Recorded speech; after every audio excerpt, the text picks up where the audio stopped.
now because our next guest can add a lot of value to this conversation and discussion that we're having already. So he has a staggering 12 million followers on social media, where he's renowned for his English language lessons. Today, he'll share his insights into his personal journey on social media and the transformative potential of AI for language learning. Welcome, Jay McCaughrean. Welcome, Jay. By saying that, I wouldn't really consider myself much of a linguist nor a huge expert in AI.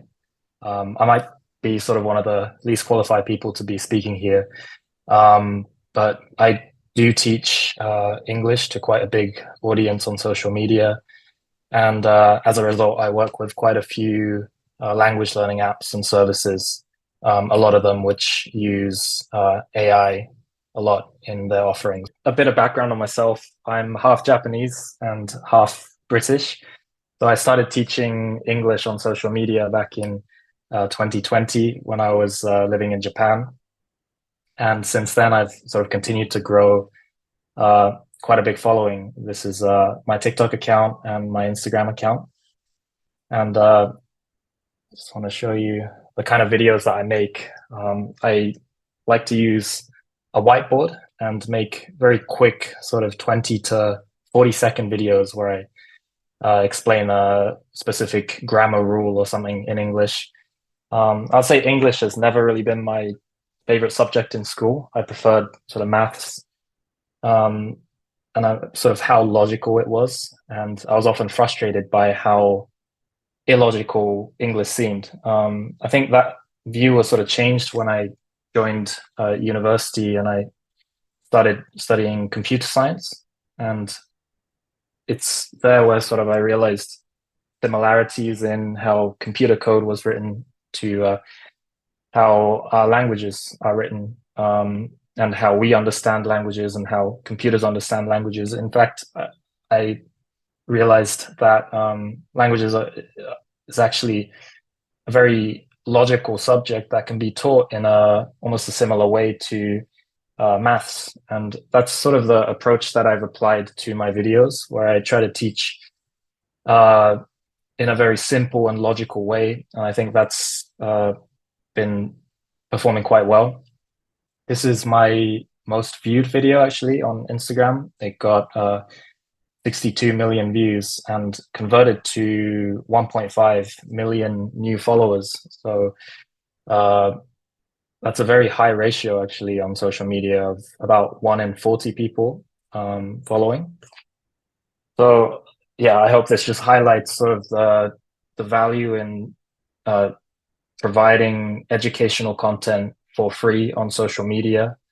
It's a very quick and effective way to grow quite a large audience. So all of this has made me quite a valuable asset, I suppose, to language learning apps. And I've partnered with quite a few. These are some of the main ones that I've worked with. And I'd say 4 out of these 6 would consider themselves AI companies. So that's Elsa, Practica, Lura, and Quillbot. I'd like to talk in depth about just a couple of them. So this is Elsa, also known as Elsa Speak. So I believe the company was founded about 8 years ago. The founder was Vietnamese, and her name is Vu Van. She felt that she wasn't able to communicate effectively sometimes due to her strong accent. And within the company, there's a strong agenda to sort of celebrate different cultures and celebrate different accents. But for example, from Japan, where I come from, it's actually a big problem that people are often not understood because of their strong accents, and they are willing to invest a lot of money and time into improving their pronunciation in order to be understood. And Elsa is a tool which allows you to do that using AI without having to have a pronunciation coach. And especially for people in Japan, they don't feel comfortable sort of doing in-person lessons with native speakers, for example, and they much prefer to practice on their own. Elsa is able to provide you with very accurate feedback on exactly which words or which parts of the words you're mispronouncing, and gives you even like video tutorials on how to pronounce that part of the word, so that you can be better understood. And the other app that I've been working with quite a lot recently is called Practica AI. And I had the opportunity to actually meet in person with their CEO and CTO a couple of days ago. The app uses AI avatars to conduct one-on-one English lessons, which of course includes sort of speaking practice in different scenarios, like ordering a cup of coffee or doing a job interview, but also builds a curriculum personalized to each user. And then each sort of lesson is maybe 5 to 10 minutes focusing on a specific set of vocabulary or a certain grammar rule. And obviously you can tell it anything. You say, oh, I had a sandwich for lunch, and it will say, okay, that's great. But, you know, back to the lesson plan, which is one thing I love about this app. And these sort of AI avatars, unfortunately, we can't see them in action on this PowerPoint, but they move with sort of emotion. I guess they can sort of mimic expression, which is arguably slightly scary. But when you're sort of doing the lesson, sometimes you or I actually forget that I'm speaking to an AI. There's even a button you can press to sort of enlarge the AI avatar, which they call FaceTime mode. And then really it just feels like you're having a FaceTime call with one of these avatars. And I mean, one of their main selling points, obviously, is that it's a lot more affordable than hiring a personal tutor. And I think there's obviously the concern that, you know, personal English tutors and things like that are going to go out of business. I actually have a couple of students that I teach English to. And I think that's a valid concern, but I think it's also necessary to consider the costs associated with one-to-one English tutoring, for example.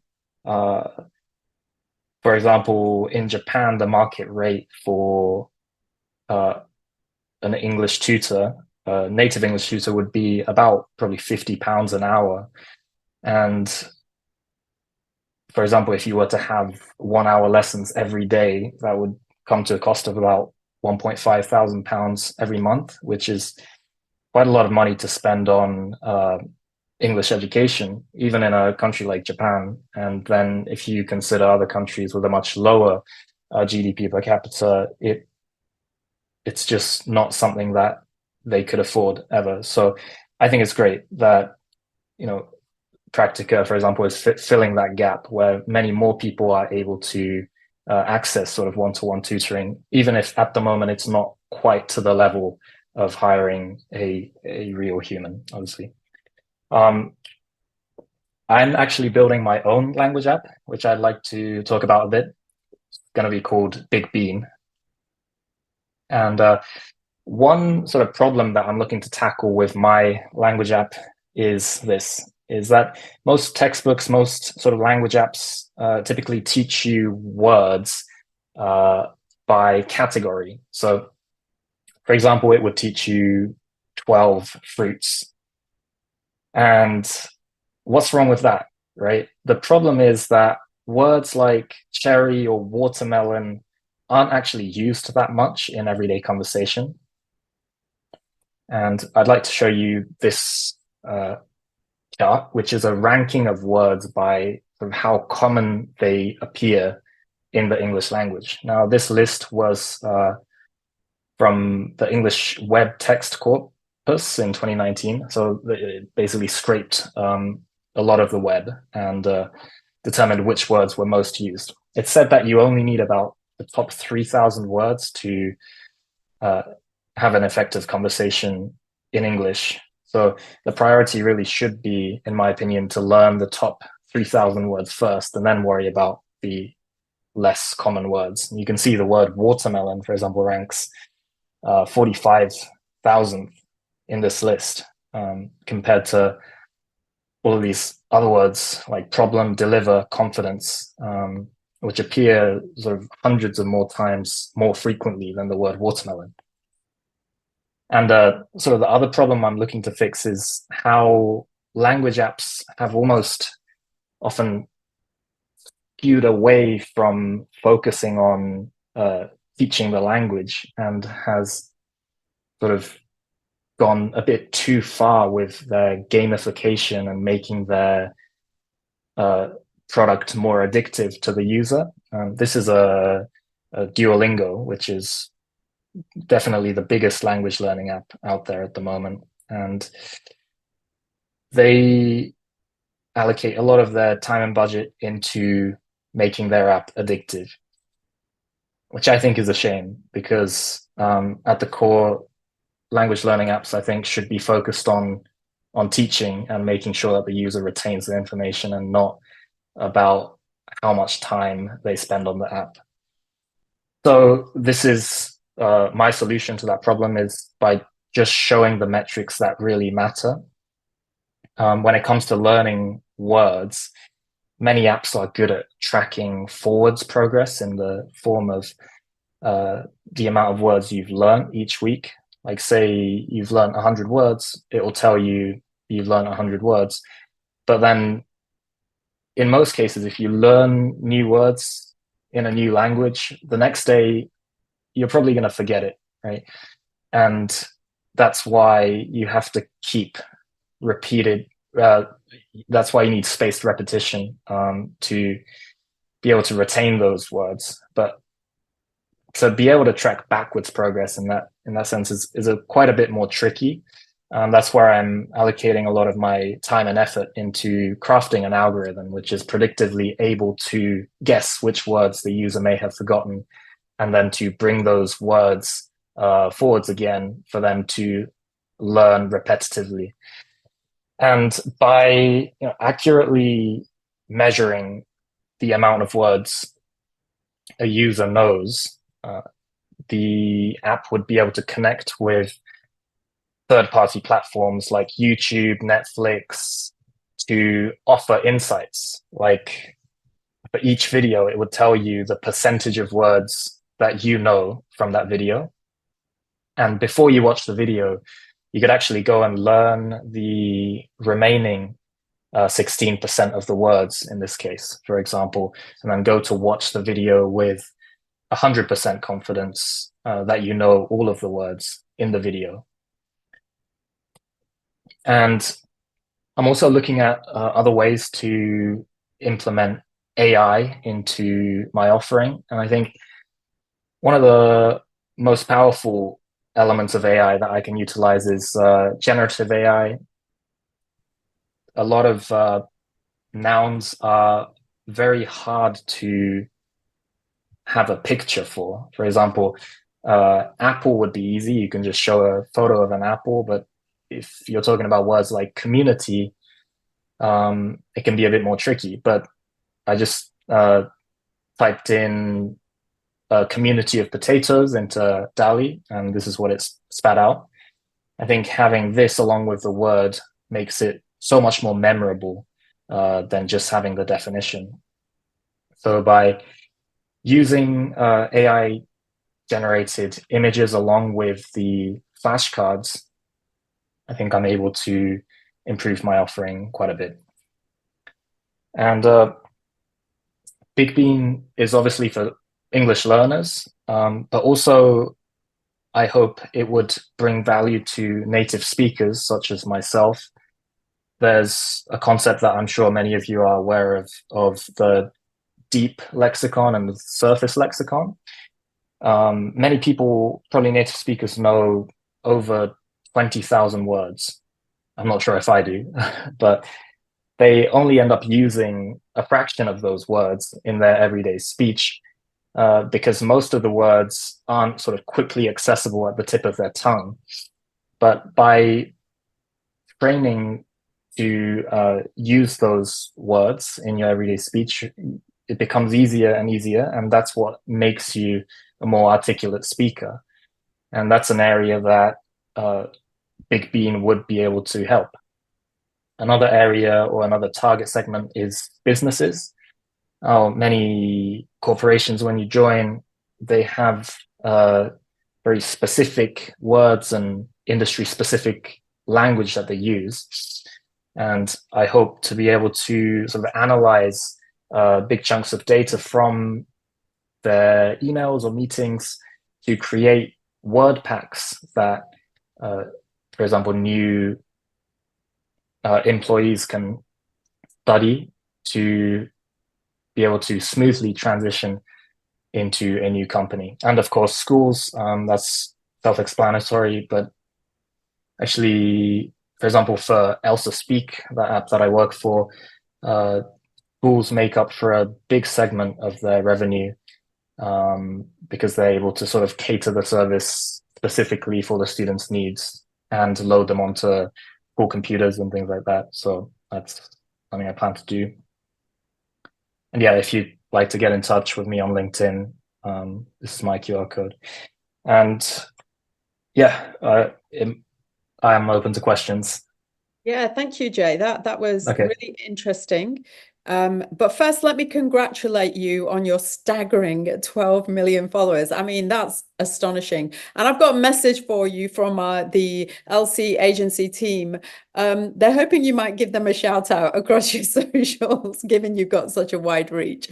So that's just putting that to you. The other thing I want to speak to you about is I've written some things down. You know, you mentioned about the gamification and the addictive nature of certain apps. And, you know, when you were talking about the avatars, what came to mind for me at that moment was the disconnections, the disconnectivity that's absolutely increasing between humans. So we have social media where people are addicted to perhaps, you know, the social media platforms, just scrolling, not really getting connected in with real living humans. So don't we have that potential same problem with avatars where we could get so connected with the avatar, we don't want to go out and practice our language skills with someone else because it's easier and we're going to improve exponentially with an avatar one-on-one rather than speaking to a human?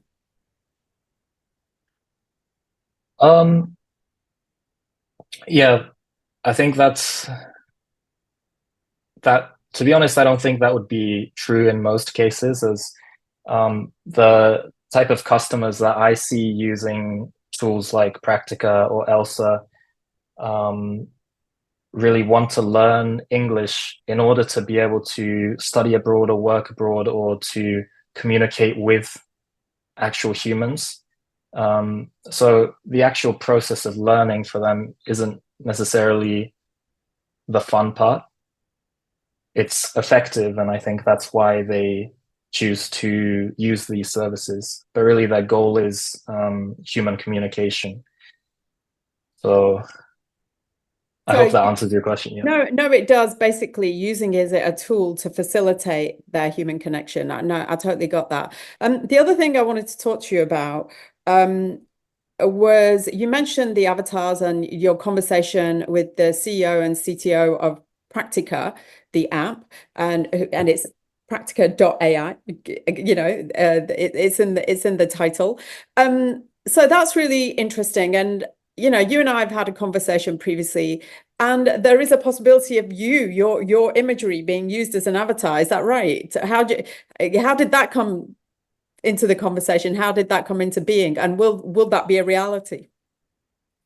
Yeah, hopefully. They said in 1 to 2 months that could be possible. And I think that improves the offering of the app and of myself, actually, as right now I'm promoting Practica and saying on my social media, hey, go speak to the AI avatars on the Practica app. Whereas if I can say, hey, go talk to me, my AI avatar on the Practica app, I think not only will that increase conversion, I'd sort of indirectly be able to provide one-to-one tutoring to potentially millions of people, which is just not possible without these these AI tools. So I think it's a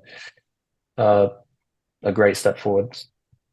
Yeah, basically for everyone, you're able to provide yourself as an offering for one-to-one learning for those, particularly that, your followers. Yeah, that's really fascinating.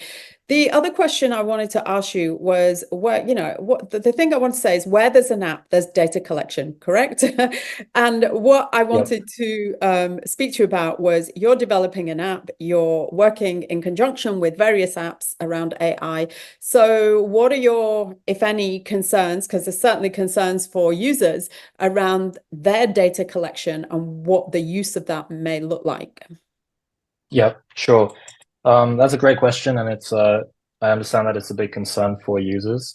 Um, I I can speak for my own app. I would only collect data that is able to enhance the offering of the app in terms of making it more effective for the user's learning. And it's tricky though, because sometimes it helps to collect or store data about their personal interests if you're able to sort of cater the lessons so that they're more engaging to the user. So I think it needs to be very clear what data is being collected and what it's used for at the beginning. Because I was thinking about this last night, actually. If, for example, you get a human tutor to teach you a new language, I think the first few lessons they will spend trying to get to know you and why you want to learn the language, where you want to use it, and where you are in life, what your sort of career goals are, and things like that. So I think in many cases, language apps are no different in the sense that by collecting data, they can improve their offering, but it needs to be very clear what they're collecting. Yeah, I mean, I agree with you about in-person learning with a tutor, perhaps. However, here's the difference. The tutor's not going to go on and sell your data. And there's been a whole host of data breaches, as we all know, in recent years. This conversation I could have for another hour. It's absolutely fascinating. And unfortunately, our time is up. Jay, it's been really enlightening to hear about your social media following and, the excitement. I'm certainly excited for you around your app and your development of that. So good luck with that. And please do keep in touch to let us know how that progresses. It was really fascinating to hear your talk. Thank you.